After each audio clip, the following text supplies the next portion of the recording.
Happy Homebrew Weekly, folks. Ryan Patrick Murphy here, drinking a little homebrew. How's it going, everybody? I haven't seen you in a while, at least not in a homebrew video. I have some of my orange shandy here. Some of you may be wondering, wait, didn't you brew that like in September or something? You would be right. I did. It's that old. It actually tastes pretty decent now compared to when I first brewed it. But it is the last of the homebrew that I have. Just thought I would get on and do a little video with some updates. Nothing too exciting. First, I brewed. I brewed for the first time in 2018. It was probably the first time I had brewed since, really brewed since like June or July. I had done the Cooper's bitter, English bitter, which I was it's alright. I did think I did that sometime last fall. But the first all grain brew, I'd done like 6 or 8 months, I think. And it was the Northern Brewer Grapefruit Pulpin. I did it in the Grainfather. All in all, it seemed like a pretty good brew day. Kind of turned into I didn't really go through a whole cleaning process or anything, and I probably should have. But I kind of rinsed some things off, and then I started pouring water in to mash it, or get it up to mashing temperature. And I noticed there's like a bug in there. Like, all right. So I dumped the water out, and I think I forgot to turn off the. What did I do? I think I forgot to turn off the element, and so it sat there dry while I was filling up the other first gallon of water. And I dumped in there a whole bunch of steam, which I'll get back to why that's important. So I get things all filled up, and it's set to 150 to do this brew. And I get on Skype with my dad, because he's brewing at the same time. He was doing the Caribou Slobber Extract kit, which is a great kit. I love that beer. Extract, all grain. If there's a way to mini mash, I'm sure it'd be fantastic as well. That's a really good beer if you use the right yeast. Not a fan of the yeast, the dry yeast they give you by default, but that is a phenomenal beer. And, he's heating his water up on a propane burner, so he's not having an issue.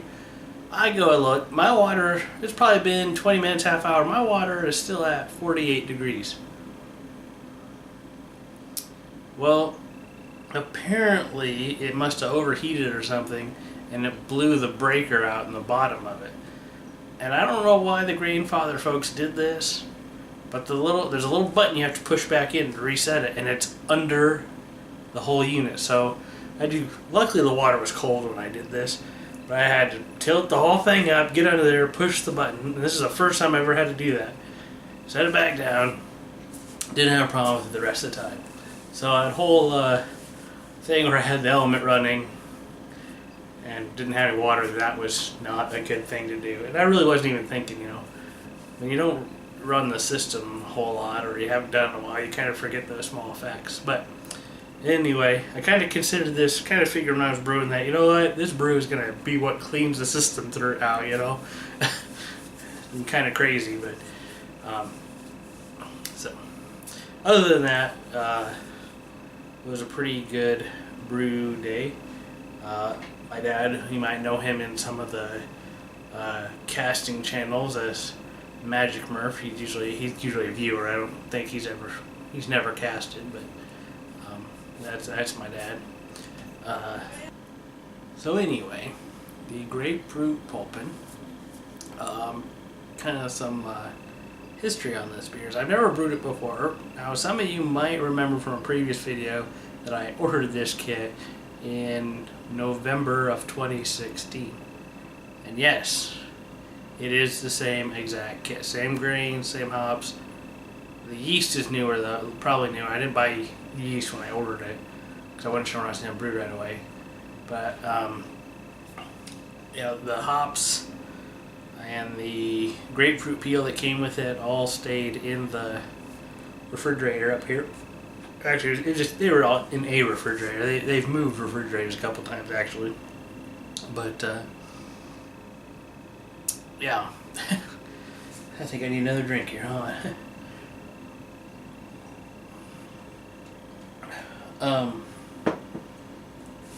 So I mean the hops, the grains, like I tried a couple and didn't taste stale or anything, and I don't know if grains get stale or not. And the hops, they smelled great coming out of the bag, or the bags. I think this is the most grain I've ever put into the Grainfather. It was 13.75 pounds. I think that's the biggest all grain I've done now. I'm not 100%, but I think it is. I should check and see what the Dead Ringer is. I still actually have that kit too in 2016, but I have brewed the Dead Ringer before that, all grain, with the Grainfather. It was part of a buy 3 kits from Northern Brewer, and each of them are $20, and you get like 8 to choose from. So let's just see what I brewed with here.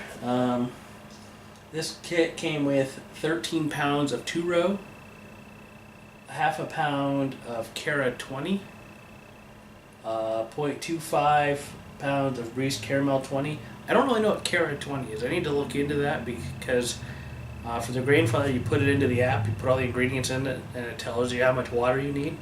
And well, first I thought Cara 20 was just Caramel 20, and then I saw the next line saying Caramel 20. I was like, oh, I don't really know what this is. Let's see, our hops, there's a half ounce of, there's 6 ounces total. You only use 4 during the brew. There's half ounce of Chinook at 60, half ounce of Cascade at 20, half ounce of Chinook at 20, half ounce of Cascade at 5, half ounce of Chinook at 5, 1 ounce of Amarillo at Flame Out, and half ounce of Chinook at Flame Out.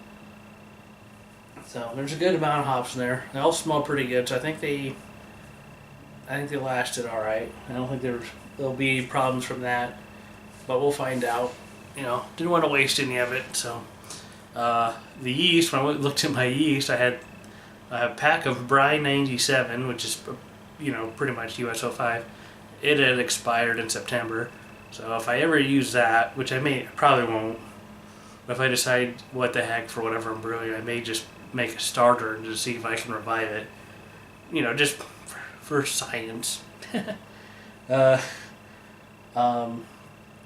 Then the one I used was going to expire in March, next month. So I was like, well, I'll use that one, and the other 2 are later this year. So there was about a 4-day lag time before I really started to see bubbles. I put the beer in my Speedo fermenter, kind of a plastic barrel looking thing. And why didn't this load? Oh, none of that's loaded. Okay.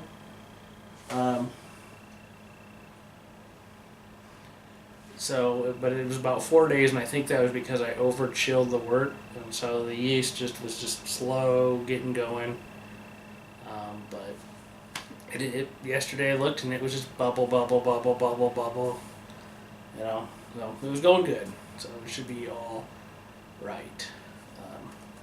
One thing I'm going to be doing with this beer that I've never done before, in secondary, there will be, well, there's the, let's see what we have, an ounce of Cascade and an ounce of Simcoe will be dry hop, which I've done that. I've dry hop before, but I've never used grapefruit peel. There's 2 ounces of grapefruit peel that you have to put in 4 ounces of vodka for a couple days. I think parts of that is to sterilize it and probably extract some flavor out of the grapefruit, so you dump the whole thing in there. I've never done that, so I gotta find some vodka. I don't know what kind, if there's a specific brand of vodka I should use. I'll probably just go for Smirnoff or something, you know. I don't drink a lot of vodka anymore. Try to stick to beer. So I'll be figuring that out. And I used US-05 for the yeast. I'm kind of excited to try this beer. It's been a while since I've had grapefruit sculpin, So the grapefruit pulpin will be kind of interesting. I'll probably have to see if I can find any sculpin somewhere to just give it a try.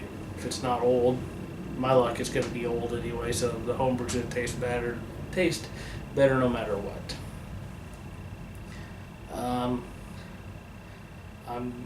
This next thing I'm going to talk about, it's going to be quick, and I'm just going to bring it up, and I'm not going to elaborate on it much. I'm just going to say it is what it is. But I'm no longer in the IBM. We'll just say personality conflict, and that's it. That's all I'm going to say about that. So I'm just on my own. I'm having fun. I'm still going into different casts and watching folks. So if you are somebody who watches the cast, you still might see me around. I'm just kind of doing my own thing now, and that's all right. So let's see here. What else do we got? I think that's all I got for you this week, folks. So, cheers. Oh, I did forget something. I'm going to be brewing a collaboration beer with a guy named J Muff. He goes by that name in his cast. He's actually casting tonight. It's Friday night, but I can't get in there for some reason. And a guy who goes by the name Reggie Roller. And it's, what I'll say is it's a single hop white IPA using Mosaic hops. I wanted to try to brew with Mosaic, and so that's what we did, and looks like it's going to be a white IPA. My only contribution was naming a hop, so we'll see how it is. And I think this weekend I might brew it, or at least get the supplies for it. So cheers, everyone. Good seeing you again. We'll catch you next time.